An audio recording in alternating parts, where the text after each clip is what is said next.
Good morning बच्चों। जैसे कि पिछला वीडियो मैंने त्रिभुज पर बताया था आपको, आपका जो बेसिक कॉन्सेप्ट था त्रिभुज का वो सब सारा कुछ करवा चुके हैं। आज हम लोग क्या बात करेंगे तो कक्षा 9 के आपका सर्वांगसम के बारे में बात करेंगे। ठीक है, तो सर्वांगसम है क्या भाई, उसके बाद हम देख लेते हैं कौन सी चिड़िया का नाम है, उसको भी हम पहचान लेते हैं और अच्छी तरह भली भांति उसको हम लोग क्या कर लेते हैं, पॉकेट में भर कर रख लेते हैं ताकि वो आने वाले समय में हमको काम दे। ठीक है, चलिए सर्वांगसम कहने का अर्थ है कि आपका सर्वांगसम आपका आकृति भी हो सकता है, रेखा की भी हो सकता है, कुछ भी हो सकता है। ठीक है, चाहे चेयर हो, चाहे कुर्सी हो, चाहे दो आपका जैसे मार्कर रखे हुए हैं, दो मार्कर भी क्या हो सकता है, सर्वांगसम हो सकता है। कब? तो जब आप इसका दोनों का लंबाई बराबर हो तो सर्वांगसम होगा। यदि आपका दो चेयर का माप जैसे भुजा, जो 4 चेयर होता है, 4 चेयर में क्या होता है, 4 भुजाएं होती है, मतलब 4 पैर होता है उसका, तो जब भुजा के माप बराबर होगा तो क्या होगा, सर्वांगसम होगा। ठीक है, तो सर्वांगसम मतलब क्या देख लेते हैं, सर्वांगसम तो इसको जब हम संधि विच्छेद करेंगे सर्वांगसम। ठीक है, सर्वांगसम इसको लिख सकेंगे क्या, सर्वांग आर्यसम। ठीक है, तो जो सर्वांगसम की हम बात करते हैं, तुलना करते हैं, तो करते हैं दो आकृतियों की तुलना करते हैं हम, उसके बारे में हम लोग क्या करते हैं, डिटेल से अध्ययन करते हैं दो आकृतियों का। चाहे वो आपको बता चुके हैं कि चाहे चेयर का हो, चाहे पेंसिल का हो, चाहे चतुर्भुज हो, त्रिभुज हो, कोई भी आकृति हो, उसका हम लोग क्या करते हैं, अध्ययन करते हैं। सर्व मतलब हम लोग जैसे कि पता है कि सभी होता है। ठीक है, और अंग मतलब हम लोग जानते हैं क्या, भुजा होता है, जिसका जौन सा भुजा होगा, भुजा। और सम मतलब क्या होता है, बराबर होता है, बराबर होता है। ठीक है बच्चों, तो इसमें क्या है, सभी भुजा बराबर हो। यदि हम दो आकृतियों की तुलना कर रहे हैं और दोनों आकृतियों क्या होगा, सभी भुजा, सभी रूप से सभी भुजा बराबर हो, दोनों आकृतियों का सभी, इसको हम क्या लिखेंगे, सभी भुजा बराबर हो, बराबर हो। ठीक है बच्चों, मतलब दो आकृति यदि हम तुलना कर रहे हैं और दोनों आकृतियों क्या, सभी भुजा बराबर हो, तो हम लोग क्या कहेंगे, सर्वांगसम आकृतियां हैं। ठीक है, तो हम लोग क्या लिखेंगे, जैसे आपका एक रेखाखंड ले लेते हैं, मान लेते हैं ये आपका एक AB क्या है, एक रेखाखंड है। ठीक है, और दूसरा रेखाखंड ले लेते हैं, CD ले लेते हैं। ठीक है, तो AB और CD क्या होगा, दो रेखाखंड है, और यदि इनकी लंबाई हम मान लेते हैं कि आपका 5 मीटर है और ये भी मान लेते हैं कि 5 मीटर है, तो हम लोग क्या कहेंगे, दो रेखाखंड क्या है, समान लंबाई की है। ठीक है, तो इसको हम लोग लिखेंगे लेंथ ऑफ AB बराबर होगा किसके, लेंथ ऑफ CD के। ठीक है, तो बराबर हो गया, तो इसको हम लोग क्या कर सकते हैं, दो आकृति, क्योंकि दोनों का माप बराबर है, इस वजह से हम लोग क्या लिखेंगे, AB सर्वांगसम हो जाएगा किसके, सर्वांगसम हो जाएगा CD के, रेखाखंड है CD के सर्वांगसम हो जाएगा। और सर्वांगसम का सूचित किसे करते हैं, तो ये आपका नोटिफिकेशन सूचित करने का चिन्ह ये आपका ये है, दो बराबर है इसके यहाँ पर, ये सर्वांगसम का चिन्ह है। ठीक है, अब हम लोग बात करते हैं, यहाँ पर तो हम लोग रेखाखंड की बात कर लें, अब हम लोग क्या करते हैं, त्रिभुज की बात करते हैं। चलिए त्रिभुज में देख लेते हैं कि आपका जो त्रिभुज है सर्वांगसम कब कब होगा। जैसे दो त्रिभुज है आपका, मान लेते हैं ये आपका दो त्रिभुज है,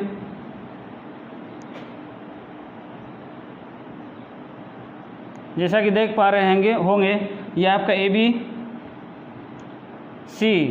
और ये आपका PQR कब सर्वांगसम होगा, तो यहाँ पर हम जैसे देख चुके हैं कि आपका क्या है, सर्वांग सभी भुजा क्या होगा, बराबर होगा। यदि दो त्रिभुज का बात करेंगे तो दो त्रिभुज की सभी भुजाएं आपस में बराबर होगी, तो उसे क्या कहेंगे, सर्वांगसम त्रिभुज कहेंगे। ठीक है, चलिए तो यहाँ पर देख लें, यहाँ पर ये भी बात ध्यान रखना है, त्रिभुज भी क्या है, एक प्रकार की आकृति है, तो हम लोग क्या कहेंगे, ये सभी क्या है, सर्वांगसम आकृतियाँ हैं। ठीक है, तो जैसे यहाँ आपका AB का मान लेते हैं कि आपका 4 मीटर है, ये आपका 5 मीटर है, ये आपका मान लेते हैं 6 मीटर है, इसी प्रकार इसको मान लेते हैं 4 मीटर है, ये आपका मान लेते हैं 5 मीटर है, और ये आपका क्या है, 6 मीटर मान लेते हैं। तो ये देखिए हम लोग यहाँ पर क्या देखते हैं, त्रिभुज ABC और त्रिभुज ABC और त्रिभुज क्या है, PQR।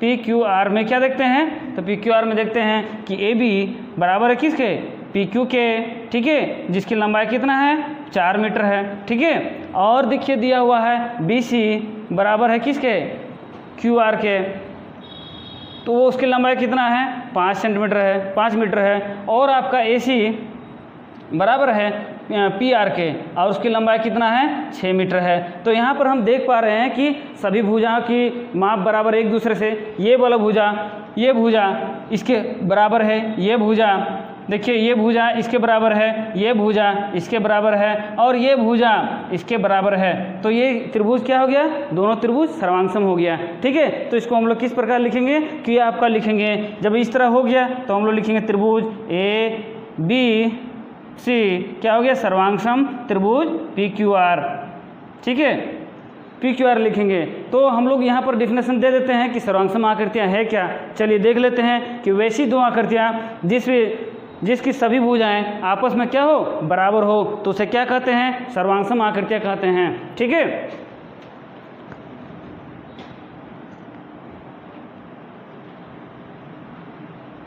यहाँ पर लिख लेते हैं सर्वांगसम आकृतियाँ, सर्वांगसम आकृतियाँ, सर्वांगसम आकृतियाँ, आकृतियाँ, ठीक है, आकृतियाँ, सर्वांगसम आकृतियाँ। तो वैसी दो आकृतियाँ जो क्या हो, वैसी दो आकृतियाँ जो जिसकी सभी भुजाएं, वैसी दो आकृतियाँ, वैसी दो आकृतियाँ, वैसी दो आकृतियाँ जिसकी सभी भुजाएं, जिसके सभी अंग, ठीक है, सभी भुजा या सभी अंग, सभी भुजाएं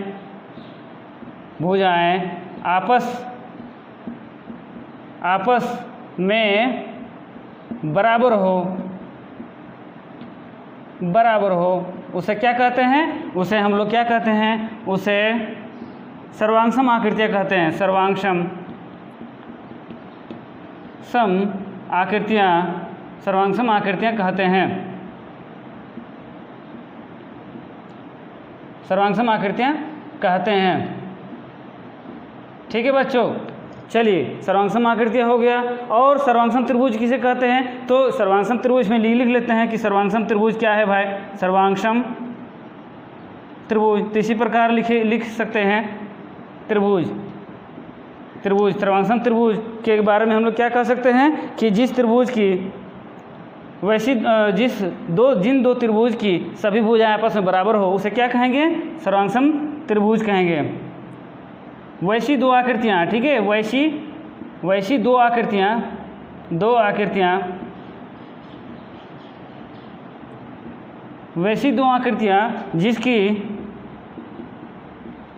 जिसकी सभी भुजाएं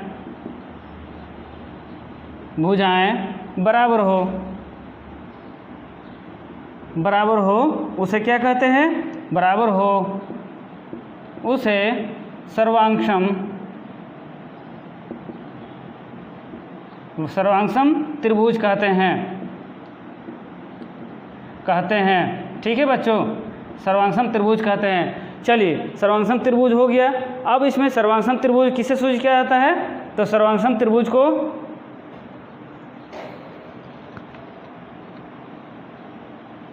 यहाँ लिख लेते हैं कि सर्वांगसम त्रिभुज को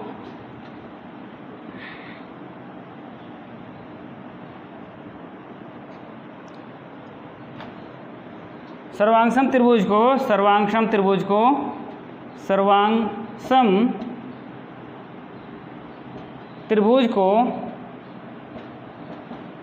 को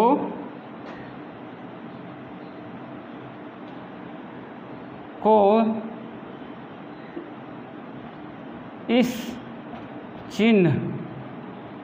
चिन्ह से सूचित किया जाता है, ठीक है, किया जाता है, ठीक है बच्चों।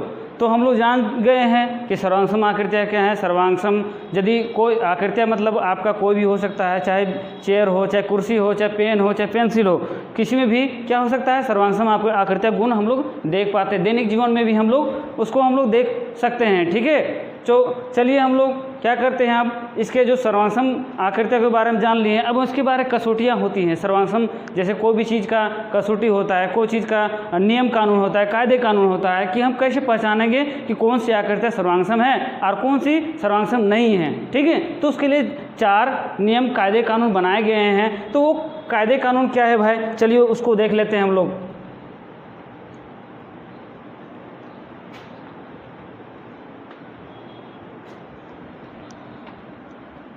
वो 4 कायदे कानून क्या है, तो उसके बारे में हम लोग लिख लेते हैं। सर्वांगसमता की कसौटी, ठीक है, सर्वांगसमता कौन सी कसौटी है, तो देख लेते हैं सर्वांगसमता की।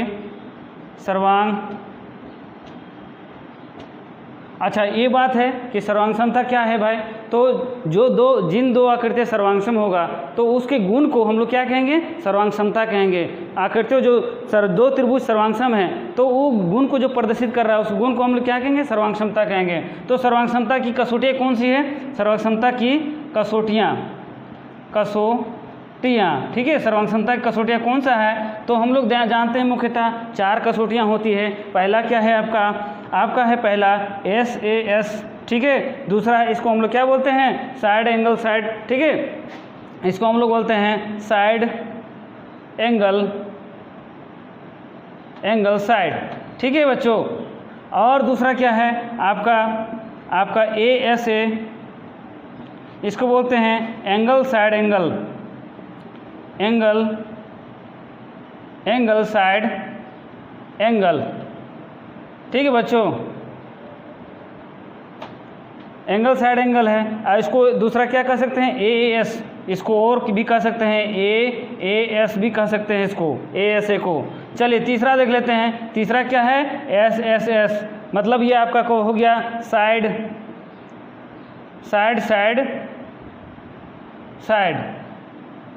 ठीक है। ये क्या कर रहा है, साइड हो जाए, साइड हो जाए, साइड हो जाए, 3 बार साइड बोल रहा है। और कोई बोल रहा है 1 बार 2 बार बोल रहा है, जैसे ये साइड 2 बार बोल रहा है और ये आपका क्या हो रहा है, 1 बार साइड बोल रहा है। तो वो बात ध्यान रखना है कि आपका S से क्या डिनोट करता है। साइड मतलब क्या होता है, हम लोग जानते हैं साइड मतलब भुजा होता है, और एंगल मतलब क्या होता है, कोण होता है, तो उसके बारे में हम लोग जानते हैं।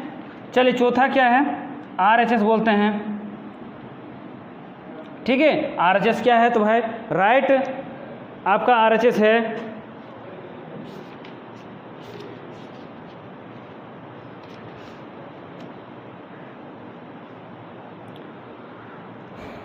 राइट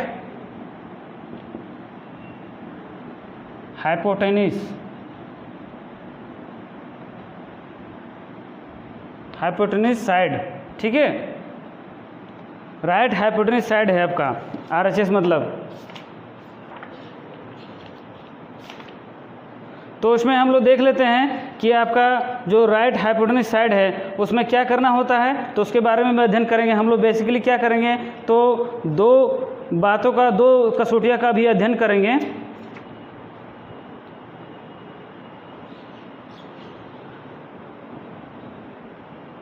राइट एंगल होता है राइट एंगल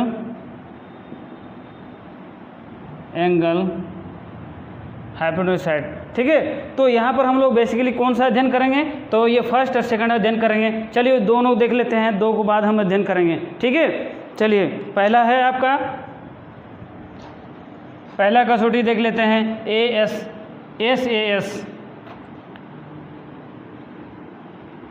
SAS क्या है, तो SAS के बारे में देख लेते हैं।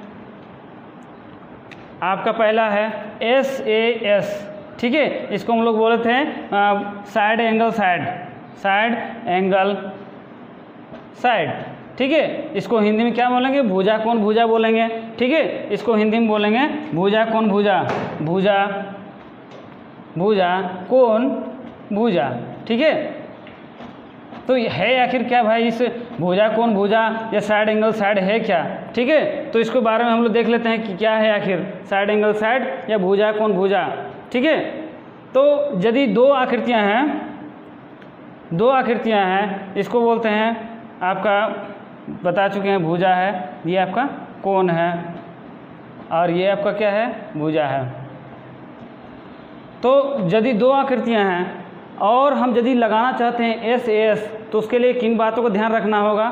तो ये बात ध्यान रखना है कि यदि दो आकृतियां हैं, ठीक है, दो आकृतियां हैं, मान लेते हैं दो त्रिभुज है आपका, एक ये त्रिभुज है और दूसरा ये त्रिभुज है, दो त्रिभुज है, तो इन बातों, ये मान लेते हैं ABC है और ये आपका PQR है, ठीक है। तो यहाँ पर जैसे नाम से पता चल रहा है कि साइड एंगल साइड, तो यहाँ जो SAS कसौटी क्या कहता है कि दो त्रिभुज की, ठीक है, दो त्रिभुज की दो भुजाएं, ठीक है, एक त्रिभुज की, देखिए एक त्रिभुज की एक भुजा और दूसरे त्रिभुज की SAS, ये बात ध्यान रखना है कि साइड एंगल साइड मतलब दो भुजा होगा और उसके परिगत कोण होगा, ठीक है। दो भुजा, देखिए दो भुजा, एक भुजा मान लेते हैं ये और दूसरा BC मान लेते हैं AB और दूसरी उसके परिगत कोण B होगा। फिर इसी प्रकार PQ और PQR के परिगत कोण क्या होगा, Q होगा। तो यदि दो त्रिभुज हैं और दो त्रिभुज में दो भुजा और उसके परिगत कोण, एक त्रिभुज का दो भुजा और उसके परिगत कोण और दूसरे त्रिभुज का दो भुजा और उसके परिगत कोण यदि बराबर होते हैं तो क्या होता है, त्रिभुज, दोनों त्रिभुज आपका सर्वांगसम होता है। तो इसमें यही बेसिकली है, यदि बेसिकली हम लिख सकते हैं, यदि दो त्रिभुजों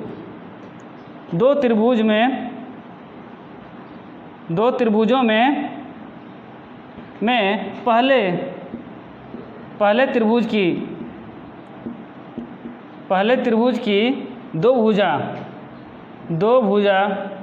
पहले त्रिभुज की दो भुजा और उसके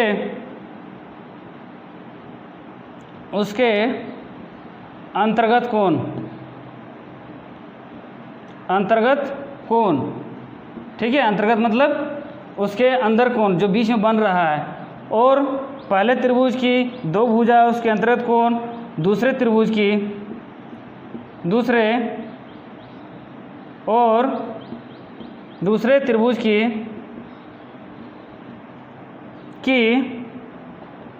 भुजा और उसके दूसरे त्रिभुज की दो भुजा और उसके अंतर्गत कोण और उसके अंतर्गत कोण बराबर हो तो त्रिभुज सर्वांगसम होते हैं, ठीक है बच्चों, सर्वांगसम होते हैं। तो ये आप देख ले हैं कि दो त्रिभुज की एक भुजा, दो त्रिभुज है आपका, दो त्रिभुज है आपका, देख रहे हैं ABC और PQR दो त्रिभुज है। तो यहाँ पर क्या है, दो त्रिभुज, जैसे AB एक भुजा है, दूसरी भुजा PC है और उसके अंतर्गत कोण B है, और PQ पहली भुजा और QR दूसरी भुजा, उसके अंतर्गत कोण आपका Q है। तो दो त्रिभुज क्या होता है, सर्वांगसम होता है, ठीक है। तो इसमें हम लोग क्या लिख सकते हैं कि यहाँ पर आप लिख सकते हैं,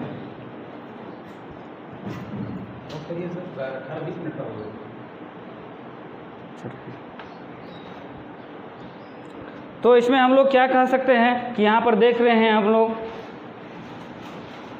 यहाँ पर देख रहे हैं त्रिभुज ABC में ABC और त्रिभुज PQR में, ठीक है, PQR में क्या देखते हैं कि आपका जो AB है बराबर है किसके, PQ के, ठीक है, मान लेते हैं। चलिए दूसरा क्या है, आपका BC बराबर है किसके, QR के, और तीसरा क्या है, कोण B बराबर होगा किसको, कोण Q के, ठीक है। तब हम लोग क्या कहेंगे, SAS सर्वांगसमता कसौटी से क्या कहेंगे कि त्रिभुज आपका सर्वांगसम है, त्रिभुज ABC सर्वांगसम है त्रिभुज क्या है, PQR के। और दूसरी बात ये ध्यान रखना है, यदि दो त्रिभुज सर्वांगसम होते हैं तो क्या होता है, सर्वांगतम त्रिभुज के संगत भाग भी बराबर होते हैं। उसी को हम लोग बोलते हैं CPCT, शॉर्ट में बोलते हैं CPCT, मतलब corresponding part of congruent triangle, ठीक है। क्योंकि ये सर्वांगसम को क्या बोलते हैं, कॉन्ग्रुएंट बोलते हैं हम लोग। तो हिंदी में क्या बोलते हैं कि इसको बोलते हैं, लिखते हैं कि सर्वांगसम त्रिभुज के संगत भाग बराबर होते हैं। तो ये बात ध्यान रखना है आपको, ठीक है। चलिए आज के लिए इतना ही। अगले जब आएंगे हम तो हम लोग क्या करेंगे, आपका SAS के बारे में अध्ययन करेंगे। धन्यवाद।